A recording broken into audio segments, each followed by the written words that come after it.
Welcome, everyone. Today, I am very excited to be speaking about a totally different subject, one that we haven't touched on before. And I'm thrilled to have Kevin Thompson with me here today. Kevin is an MLM attorney. He's a proud husband, father of four, and the founding member of Thompson PLLC. Kevin has been named as one of the top 25 most influential people in direct sales. And Kevin has an extensive experience to help entrepreneurs launch their businesses on a secure legal footing. Kevin's been featured on Bloomberg TV and several national publications. So Kevin, thank you so much for being here. It's great to have you. Absolutely. I appreciate the invitation. This will be a fun discussion. Yeah, most people probably think I'm crazy being excited about talking to an attorney. Everybody says that. Oh my gosh, it's a lawyer. I get it. Yeah, we deserve our reputation. And as you know, I'm married to an attorney, so yeah. I get it. So Kevin, I think there is tons of misinformation, confusion, misunderstanding, beliefs about what's true and what's not true, what's legal and what's not legal out there in the network marketing industry. So I'll just give you a couple of examples that I'm like, wow, that's interesting. So I recently had a leader in a company tell me that all travel companies that charge a membership fee, a monthly membership fee, and then pay affiliate/distributor commissions from that membership fee, they're illegal. True or false? That's false. Yeah, it's false. So that gives us a really big canvas to paint on. And when I hear that sort of comment, I like to go to first principles. And is it legal to have a multi-tier pay structure? And the answer is yes. The FTC even acknowledges it on their website. It's not a mystery. So network marketing in general is legal. Full stop. Now, there's a community of people out there where the whole industry just needs to burn, right? The success rates aren't what they need to be, and the whole thing just needs to burn. But that doesn't get to the point of, is it legal or not? It's legal. And so with that as a foundation, so what is illegal? Where are the boundaries? And that's why I have a job, and there's not much competition in this job, candidly. Not many lawyers do this. Yeah. Nobody goes to law school saying, hey, I'm going to be an MLM attorney, right? Yes. We want to be Johnny Cochran defending people in court and getting all the headlines and the adrenaline rush of litigation. That was my draw. Right. But life happens and experience happens. And I found myself in this sector. And how I relate to this industry is I was an athlete in college. You wouldn't know it now, but about 30 pounds ago, I did the decathlon. Actually, in the background there, you got Discobolus. Discobolus is a Greek pentathlete, right? So decathlon's 10 events over 2 days. And you get beat a lot in that event because you can only do 3 decathlons a year, really, maybe 4, 5 if you're an elite. So we did 3 a year. The rest of the year, we're competing in open events. So the high jump is a part of the decathlon. So I would do the high jump in an open event against just pure high jumpers. They'd kill me. Right. I'd throw shot put against people who outweighed me by 100 pounds, and they would kill me. But over a long enough time horizon, through good habits compounding over time, I experienced some success. And that's the way it is with anything. It just takes good habits over a long period of time, and success happens. And just give me the shot. I don't need the certainty. Just give me the opportunity to work and just see how far I can take it. And this industry is one where people are rewarded in direct relation to their production. Yeah. Not so much in direct relation to their desire or their effort, but it's their production. Yeah. And I understand that in my core. And so back to the original point, what separates the good companies from the bad companies, it's really about what money is driving the reward. If the reward is driven by a product sale, it's okay. And so then we can get into the whole thing, and I'll make this not very boring, and I'll stop talking and give you a chance to ask a question. But let's say I've got a caffeine drink here, and I say, well, this one's special. It's $10,000. Right. It's not really a product. So the court has a way to determine if a product has legitimate value. That's why it's important for companies to show, hey, customers buy this. People outside the network buy this. That really is the fundamental key that separates good companies from bad. And so to your hypothetical about travel companies, I pay a membership fee for a travel portal. I'm a customer. There's value in that. And so I have clients that are in the travel space.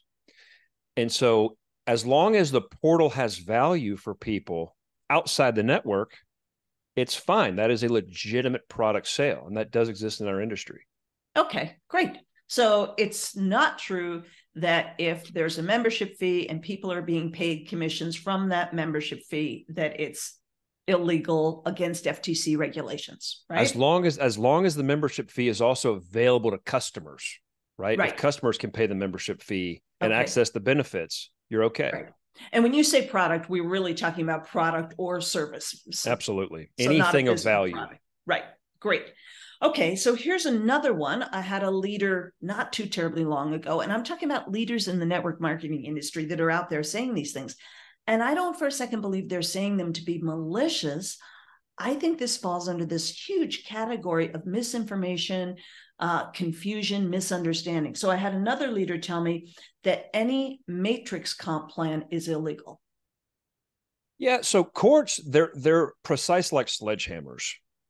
So we would like to think that the courts are like the FDA, very precise in what they demand and very precise in language. The reality is there's never been a court that says a matrix plan is illegal. A binary plan is illegal, right? That was a myth in the old days. Right. What courts care about is behavior. What behavior is driving the plan? Is it opportunity-driven demand, or is it product-driven demand?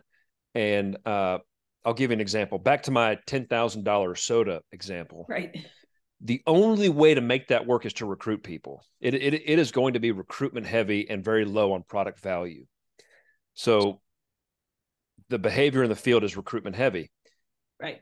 Now, matrix plans, they're not de facto illegal, but they do tend to incentivize recruitment because the message, and this is where the company really has to train people properly, because there's a spectrum in this industry of what's acceptable and what's not. Right. And usually it's not just one factor that sinks a ship.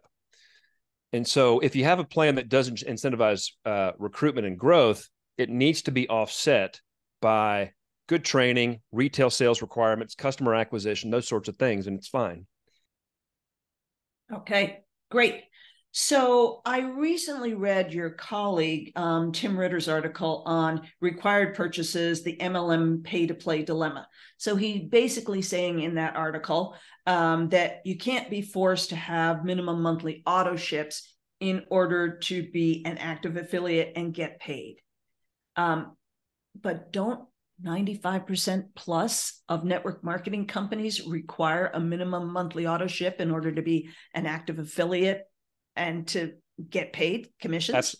Well, so that's Thomas Ritter, and I support the article. What the article says, it doesn't say, hey, if you're doing this, it's illegal. The article calls for a discussion. Maybe we should do away with what we call MVRs. MVR is a minimum volume requirement. Now, they are legal. So you can have, let's say, 100-point MVR, and it can be satisfied by selling product to a customer or purchase. In a lot of companies, people just get on auto ship and they just purchase just that amount. And in our view, that makes it very easy for a court to say, well, people, they're not buying less than the MVR and they're not buying any more. That shows that people are buying primarily just to qualify. Right. And so it's just a suggestion in the industry that maybe we should get away from this. Amway doesn't have one, for example. You could have 0 personal points and your pay is still generated based on downline production.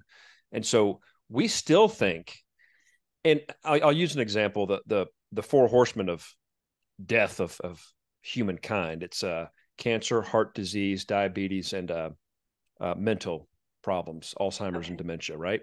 If Right. you can offset just one of those risk factors, you can extend your life almost, significantly. Yeah. Right.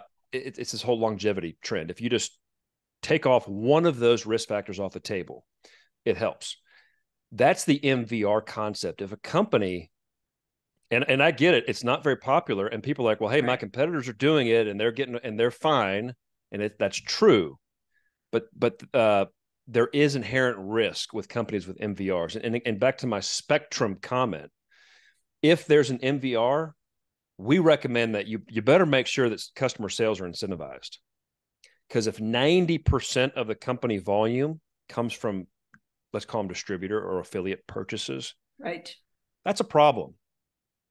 And so, companies need to acknowledge that there's risk in the plan and they need to offset that risk. And so what is the recommended, or, whether it's an FTC requirement or something, what percentage of, because I've heard all kinds of numbers, again, there's all kinds of misinformation out there and misconceptions.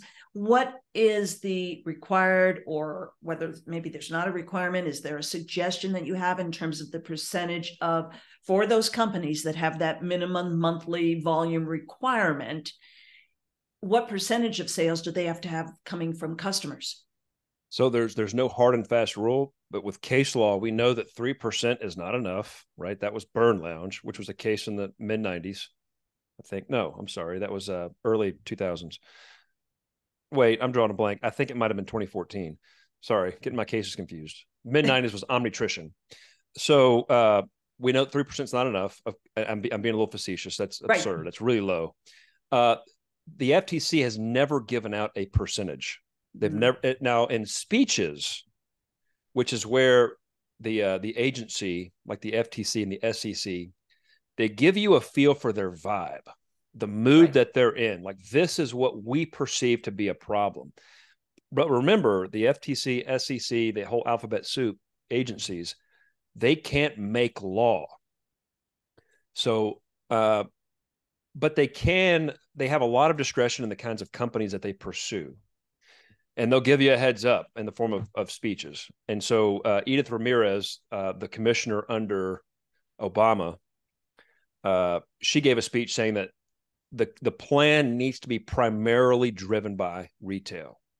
And we interpret primarily to be 51%. That's probably a reasonable view. I think 51%, if a company has that, they're better than 90% of the companies out there. So 51% is good. Some people demand more. In the FTC settlement with Herbalife agreed to, which was a few years ago. Yeah. Herbalife agreed to 80% retail, and they're fine. They're like, fine, we'll do it. We've always had the customers. We just didn't code them properly. They changed their business a little bit, and their point volume still climbed. So Herbalife, this is a question, did Herbalife get into trouble with the FTC because there was a perception by the FTC that Herbalife did not have more customers than distributors? Was that the basic? Well, the Herbalife story is a wild ride. Okay. There's a book on it called When the Wolves Bite, written by Scott Wapner, who's a CNBC panelist. And that whole story is how I got on Bloomberg and also CNBC. So they were shorted in 2012. So a very prominent hedge fund manager, and I'll keep this brief because it's a long story, but Bill Ackman said, this company's going to zero. It's all crap. And if he had done that with most other companies that are publicly traded in our industry, companies would have panicked, and he probably would have been pretty successful. Herbalife, it turns out, actually did have a lot of retail. And he was operating under the belief that they didn't. So he shorts the company in 2012. So just to be clear for our listeners, Herbalife is a publicly traded company, and he was shorting the stock on that publicly traded Correct. And shorting the stock means he is betting that the company will decline. And then he went on a very public campaign to make that happen.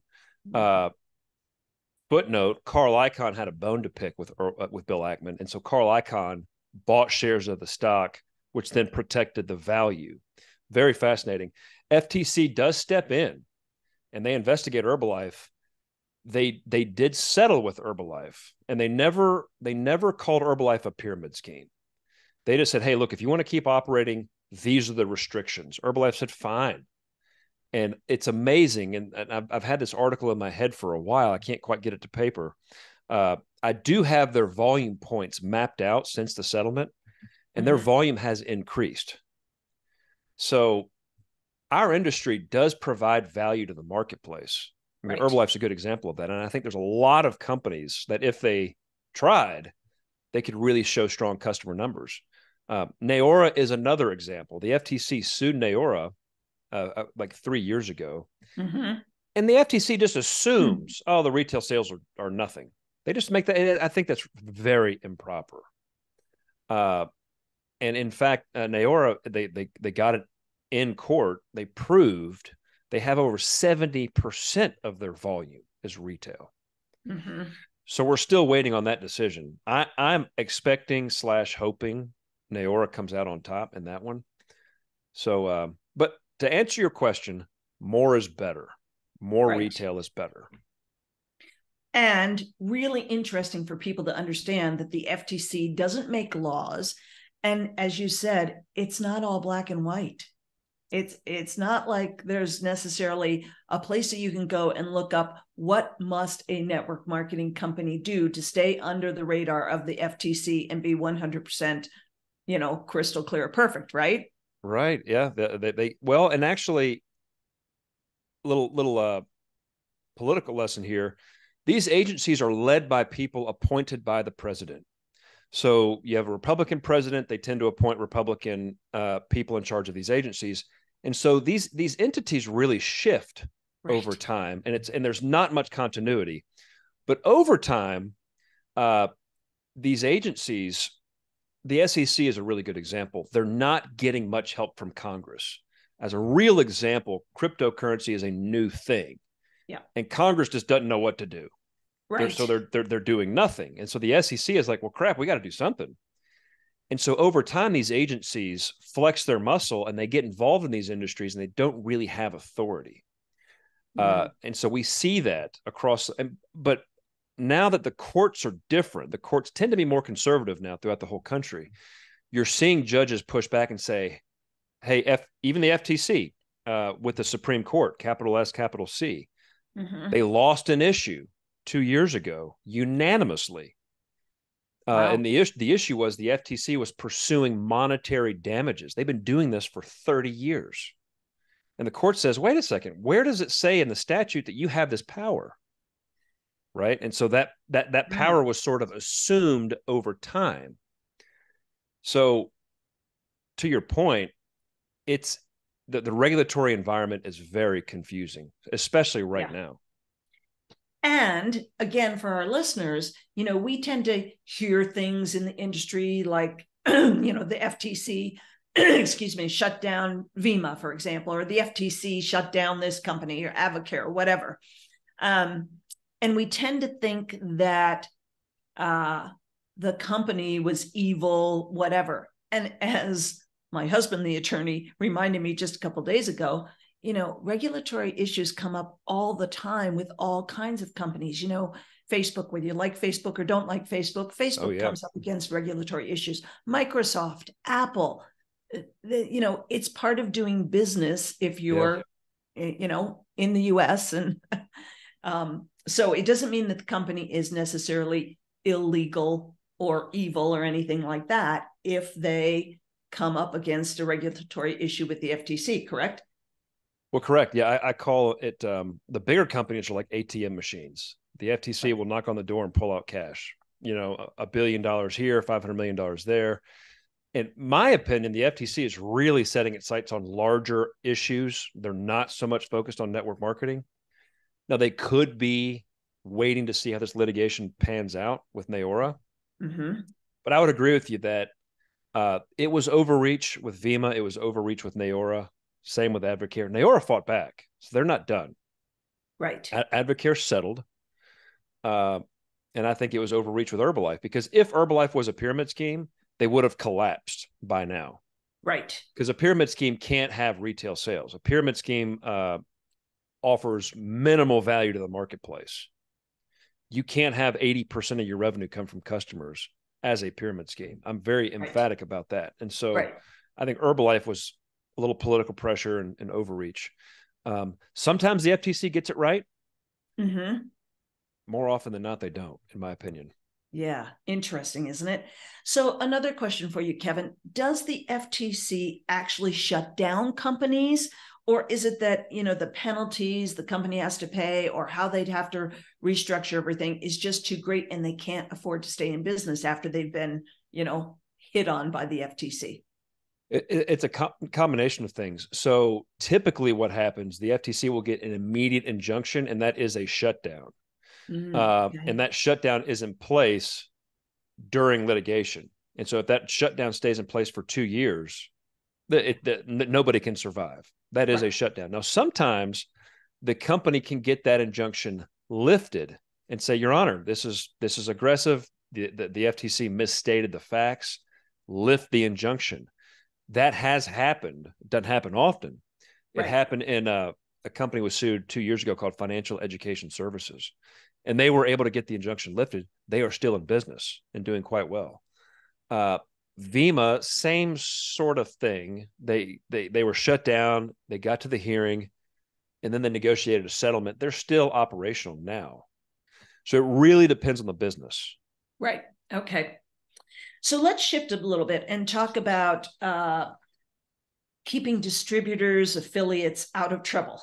So, we all hear all these different things about what you can say, what you can't say.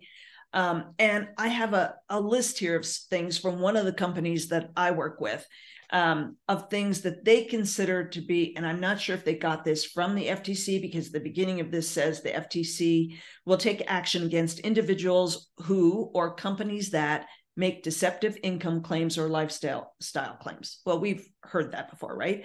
But then the company has this list of words that they say are high-risk words that they have determined according to the FTC. So let me just read you some of these things, because after I read this, I'm like, what can we say? So they say, you can't say additional income. You can't say be your own boss, earn an extra, earn up to, extra cash, get paid what you're worth, income that you deserve, life-changing income. You can't say passive income, pay debt. You can't say plan B. You can't say quit your job. You can't say recurring income, replacement income, or residual income. You can't say retire early. You can't say secondary income. It's like, what? Secondary income? What's the matter with that? But I'll wait to hear from you. You can't say significant income. You can't say stay at home. You can't say stream of income. You can't say thousands of dollars, thousands per month. You can't say time freedom, and you can't say top income earner. Now, interestingly, this particular company says, while you can't say recurring income, replacement income, or residual income, you can say ongoing income. It's like, how is it your average affiliate supposed to figure out what on earth now we all understand that you can't make income claims, and you don't ever want to tell somebody that they're going to get rich quick or anything like that. You shouldn't be showing your back office and showing how much you made. You shouldn't be stating how much you made.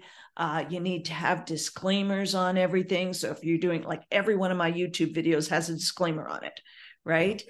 But help.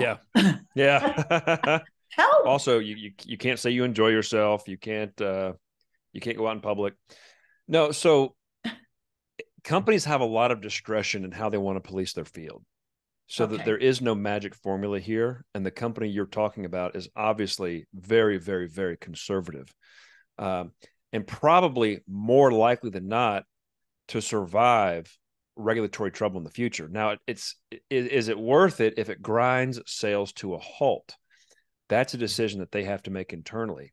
Right. And then they need to foster trust with the field, and say, hey, this is why we're doing this. Trust us. It's for everybody's benefit. Right. That's the approach that they've taken. What is the rule? Income claims by themselves are considered to be misleading, unless the claim is of an average result. So if I take a weight loss product, this is not an income claim example, Right. but let's say I do a weight loss product, and that weight loss product on average, people lose about 1 pound a month. That's reasonable. And I say, yeah, I've lost 10 pounds in 10 months. I don't need to have a disclosure there. It's when you show exceptional results. I lost 10 pounds in 1 week. Well, then the average result needs to be disclosed. Same with income claims, especially with income claims. Of course, most income claims are above average.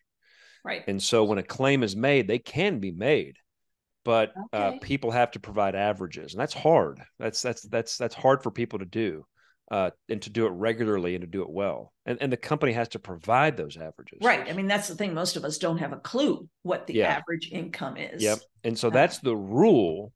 And then the company can drill down a little deeper if it wants to, and control your language. And this really was an issue during COVID. A lot of aggressive claims were made from disease standpoints and even income opportunity standpoints. And the FTC said, we can't sue everybody, but we can. They sort of created this new rule called penalty offense authority. And they said, hey, we're notifying everybody. You're all out of compliance. They sent letters to hundreds and hundreds of companies, not just network marketing companies. And they said, you guys are all on notice. If we catch you in the future, it's a flat penalty, like a speeding ticket. And that per infraction. And that scared a lot of companies. FTC hasn't really done much with that. But the point is, you said, what can we say? Yeah. Work with your company. And the grass might be greener on the other side, but also there might be a hole in the boat you don't know about. And you're with a company trying to do it right. They're trying to stay in business. And so it's like parenting a child. People have different philosophies on how to do that. There's no magic formula for that. Right. You're trying to create good, positive behavior in the future in the community. Do you let them have snacks after 9 o'clock? It's all fair. You know what I mean? It's all fair game. Darn, Kevin, I thought you were going to give us the magic formula for parenting today. Yeah, no. So your company has a more conservative approach. Bedtime by 7 o'clock. No sweets. Yeah. So there is no list from the FTC of things you can and cannot say. Not at all. No. Okay. But those words that you mentioned, they create an impression. Right. And that's what your company is trying to be sensitive to, the impression created. When you say residual income, that implies recurring income. Well, is it? Really, you want the theme to be that the income is earned every month, and that's not automatic. That's what your company's trying to get at. Passive income, same thing, meaning you get paid for doing nothing. And so they're just trying to steer the language in the field. Yeah, I mean, I don't understand. It is aggressive, but I also understand it. Yeah, I mean, personally, I don't understand what the difference is between recurring income, residual income, but then they say it's okay to say ongoing monthly income. Yeah. But recurring residual might imply passive. Ongoing might imply maybe it's tied to effort. I don't know. Yeah, I don't know. I don't get it. Yeah. Okay.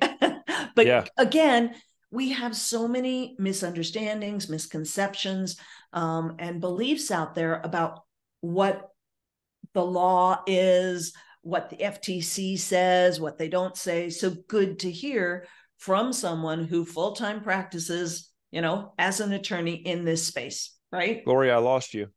Oh, I can see you and hear you. You're frozen. Okay. Now you're back. Now I'm back. Okay, sorry about that. So one last question for you. Can you say business opportunity? Can you call something a business opportunity? I would advise against that, because business opportunity is treated separately by the FTC. They have a biz op rule. And so if something's considered a biz op, they have all kinds of requirements for that. Now, network marketing companies are exempt from those requirements because the cost of participation usually is under $500. Right. So we're not really part of that rule. When you say biz op, it makes it easier for the FTC to say they're a biz op, and they don't have, they don't comply with, it's a 7-day cooling off period. So you have to present the opportunity to somebody, wait 7 days, and there's massive disclosure requirements. So usually that language you want to avoid. Income opportunity, totally fine. Okay. Again, great to hear that. So one last question for you, because I've had people tell me, oh, you can, you know, as an affiliate distributor, you can go to jail for saying stuff. What are the chances that an affiliate, a distributor is going to go to jail? Let's say they're out there posting on social media, doing a YouTube video, doing a podcast. What are the chances that a distributor or an affiliate could actually go to jail for saying? Gosh, slim to zero. Okay. So if we're talking Ponzi schemes, yeah, which we're not, obviously, then that's criminal. And right. In those situations, people do go to jail, but they're making millions of dollars selling vaporware. Right. So Glenn Greenwood, I think, he was one of the co-founders of OneCoin, was just sentenced to 20 years in prison. Right. That's OneCoin, massive Ponzi scheme. So if you're in a company that sells something real, forget jail, forget that. Okay. Now there could be civil penalties, which does happen. Usually the FTC or a regulator will sue the company as well as some of the top leaders, because the company provides the boat and the field drives it. So they really need to link both together in a lawsuit. So you'll see some of your top distributors get wrapped in a civil dispute. That's rare. That's 1 in a million kind of luck. Okay. Literally, it's very rare. And so, no, if somebody makes a mistake, they're not going to the FTC is not going to just sue that person. The company might terminate, or they might suspend if there's bad behavior, but that person doesn't have a lot of individual risk there. Okay. That's good to know, because again, I've had top leaders say, oh, you know, you need to be really careful because you could end up in jail. And I'm thinking, really? That's absurd. Yeah, that's absurd. Yeah. Okay. That's just somebody trying to manipulate you, it sounds like. Yeah. Kevin, any last words of wisdom you want to leave with all of us? I mean, this has been really, really, really helpful. So I really appreciate you spending the time talking about this. No, I enjoy it. I appreciate people that hustle, and I appreciate how you're building your business. Last words of wisdom. I would say be passionate about the product that you're selling, not just the income opportunity, really understanding the product and loving it and being able to sell it to your grandparent or parent with a straight face is very important. Also, understand the value of long time horizons. Success just never happens fast. Yes. Even if it looks easy on paper, it just takes time. So give it time. People make mistakes when they start jumping from opportunity to opportunity, and they lose a lot of momentum, and they don't allow compounding to work in their favor. So find a company you like with good leadership, with leaders with integrity, and commit long-term energy, and things work out in this space. Absolutely. And I totally agree with you. Look, there's nothing that's easy about this. There's a big difference between simple and easy. Yeah. And, you know, as someone who's earned, you know, my living in the industry, it's not easy. It could be simple because you just get a whole bunch of people, you know, to do small bits and pieces, but it sure as heck is not easy. As you well know, anything that, you know, gives you an opportunity to earn an income. I hope I'm not saying anything. Yeah. And no matter what business it is, if you start off a business as a plumber, you start off a business as, you know, whatever, construction business. It takes time. It takes time, and it takes a lot of work. Yeah. Kevin, thank you so much. I can't tell you how much I appreciate your knowledge and the value you brought to the table today. Thank you. I appreciate the invitation. I'm happy to do it. Yeah. Take care. You too. Bye-bye.